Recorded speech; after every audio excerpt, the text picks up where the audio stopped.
निवडणुकीमध्ये काही पारदर्शकता राहिलेली नाही. पहिली गोष्ट माझ्या माचलपूरमध्ये 10,000 नाव आत्ता वेळेवर कमी झालेले आहे. या सगळ्या घोळात हे निवडणुका होणं म्हणजे काही संभ्रम निर्माण करणारी आहे. मला असं वाटतं की हा घटनेने दिलेला मूलभूत अधिकार आहे. मतमाराचा जसा अधिकार आहे, तसं माझं मत मला भेटलं का नाही भेटलं हा पण त्या मतदाराचा अधिकार आहे. आणि निवडणूक आयोग ते मत दाखवू शकत नाही. माझं निवडणूक आयोगाला चॅलेंज आहे का माझं मत मला भेटलं हे दाखवायची तुमच्याजवळ काय तरतूद आहे, काय सिस्टीम आहे तुमच्या या EVM मशीनमध्ये, ते दाखवली पाहिजे.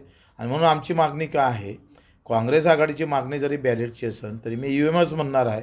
EVM मशीन असू द्या, पण जो VVPAT येतो ना, तो जो काही दिसतं आम्हाला, तो आम्हाला नावागिवासहित आमच्या हाती आला पाहिजे, आमची सही घेतली पाहिजे आणि VVPAT क्रमांकासहित आम्ही तो मतपेटीत टाकला पाहिजे.